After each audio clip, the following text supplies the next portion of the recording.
Welcome to Waking Baking Gaming News. So today, we're gonna be talking about if I don't die, we're gonna be talking about Palworld, and essentially, Palworld's user base has gone down considerably from what it was. At least when you look at the Steam charts, and it's not really entirely surprising. Personally, me and Rocky actually haven't played Palworld in a little bit now, and I think it's not just because we're not bored of the game. I just think it's a lot more to do with the fact that there's just not too much to do in the game right now. A lot of the pals, that you catch are very similar, or at least there's not too many in there, but there's a lot of different variations that you can create. But the biggest thing for at least Pokemon, for me, it was always the gym leaders. And unfortunately, right now, there's only 2 gym leaders in Palworld, so it just kind of ends pretty quickly or abruptly. And now, the final boss or final gym leader, the second one, is a little bit higher level. So you do have to grind quite a bit, and personally, it just feels like Palworld isn't entirely worth my time as much as I enjoy the game, because I do have fun. Like when I decide to go ahead and play Palworld and give it a go, and start crafting and constructing new buildings and playing around with the mods, which there's a lot of really dope mods out there. I specifically love the Digimon mods. As a kid in the 90s, like, Digimon was my jam. Digimon, digital monsters, Digimon are the champions. Like, that was as much as Usher Super Bowl performance being my jam. The idea of what was I saying? Eyes as red as the devil's dick. Oh, anyway, it feels like a chore. And I think that's the bigger issue too with Palworld, is every time that we log in, or if I just log in on my own, it feels like all our pals are dying, or dealing with hunger or ailments, or our buildings have been destroyed, or just random other things. Oh, the mods, yeah, that's right, the mods are really dope. But anyway, yeah, it's just like when you log in there, it's a mess. It's always a mess, and you always have to clean it up, and it just feels like it gets boring over time. So, but we're gonna actually go ahead, and I'm just gonna go ahead and hop into an article that's specifically talking about how the user base has dropped off considerably. So let's go ahead and do that right now.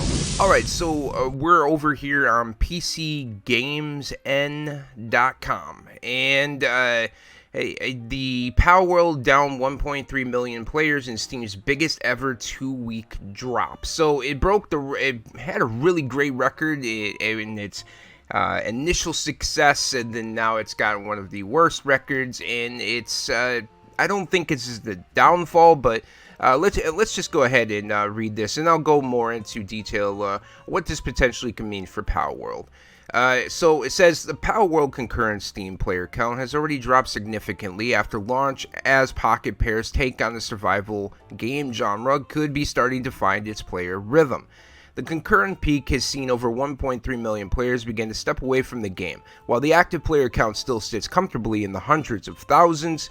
With 12 million players jumping in on Steam and 7 million on Game Pass, Palworld has been a colossal overnight success. The survival game also sat atop the Steam top sellers chart for a time, and even managed to pull in 2 million concurrent players on Steam alone at one point, which is absolutely insane. Like, for them to have 2 million concurrent, active people playing the game, and overtaking Counter-Strike 2, which is back on top right now again, of course, because it's Counter-Strike. But that's just incredible, and they're a small studio who has, it's similar to like Minecraft. It's found its success, and I think as the updates start to roll out, as maybe like a year from now or maybe 2 years from now, I think the Palworld that we see now is going to be just radically different. But it says on Saturday, January 27th, Palworld peaked at 2.101.867 concurrents, and now on Saturday, February 10th, it has 757,508 concurrents, according to data from SteamDB. That's a 2-week drop-off of 1.3 million players, arguably the biggest raw number drop-off in 2 weeks in the platform's history. Palworld started incredibly high, so this is somewhat expected, but doing it in 2 weeks is notable. Palworld was going to have to come back down to earth at some point, which, yeah, absolutely.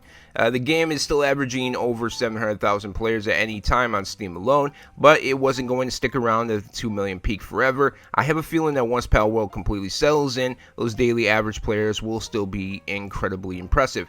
So I went to the Steam charts, and right now, as you can see, Counter-Strike 2, Dota 2, they're always on top. Those are the games that constantly have the most players, it seems like. Although Helldivers 2 is a huge success right now.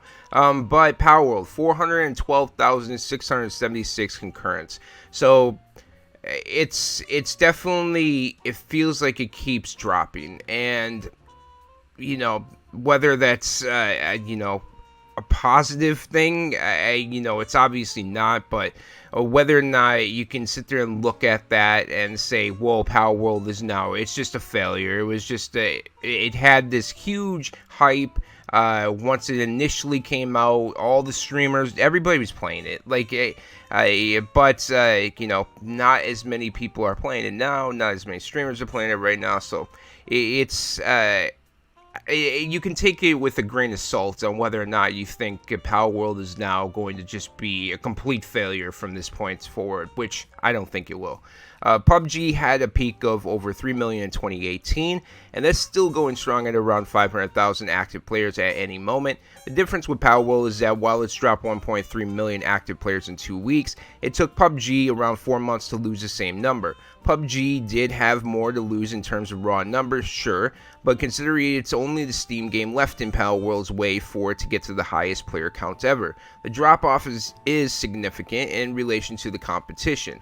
Only 5 games have reached over 1.3 million concurrent players on Steam to begin with, and Lost Ark peaked at that number only for it to take months to start sitting at a 50,000 average a day.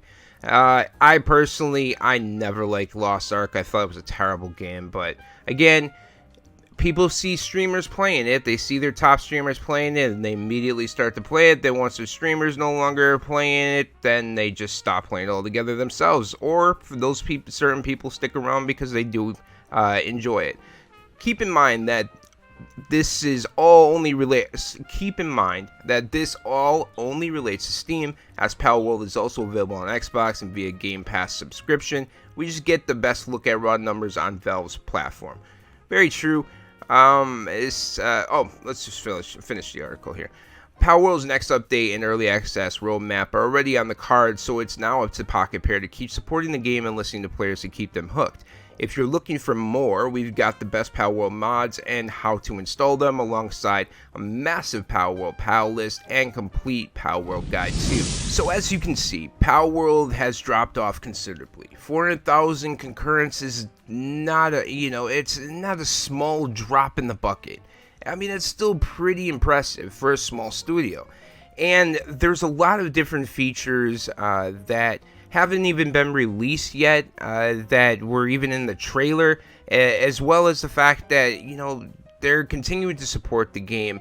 They're continuing to make promises that they're going to come out with new updates, new potential gym leaders, and there's a lot of different mods and more each day that make Palworld even more fun. And Minecraft didn't survive off of, I think it's like Mojang or whatever it is, the developer, Mojang, I think that's what it is. But they didn't sit there and survive off of their development team. They survived off of the mods that other players were essentially creating. So I don't. When it comes to Palworld, I think the same thing. I think this game's going to survive based off of the actual players and the people who are creating for the game, more so than the developers ever are going to keep this game alive.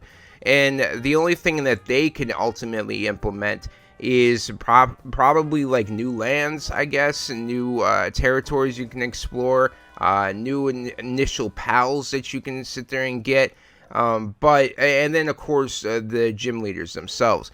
But that's really all they could do. I think the most fun you're going to get out of this game currently is going to be with the mods that are available. Otherwise, yeah, if you haven't started playing Palworld, I think you kind of missed the hype train. But if you want to get back into it, I highly recommend just downloading a bunch of mods, because that really is the best way to play this game. Because there's so many limitations and so many problems that are in Palworld that without the mods, I don't think I would have had nearly as much fun with the game. But that is kudos to all the players who developed these great mods for us to sit there and continue to play this game. But at the end of the day, I don't think this is a death wish for Palworld. I don't think this is the end. I don't think all of a sudden Palworld is just going to be a failure from this point forward. I think it's going to kind of go up and down in terms of how many concurrents this game has. If there's a huge update, new gym leaders, you're going to see all of a sudden that number jump right back up. And maybe not hit the 2 million concurrents mark, but I think you're going to see it get pretty high up there. But let us know. What do you think? Do you think this is the end for Palworld? Do you think it just isn't a good sign for Palworld? Do you like the game, or are you still playing it? Let us know in the comments down below. And if you liked this video, don't forget to leave a like. And thank you so much for chilling with me during a Wake and Bake gaming news session. And we'll see you all in the next one.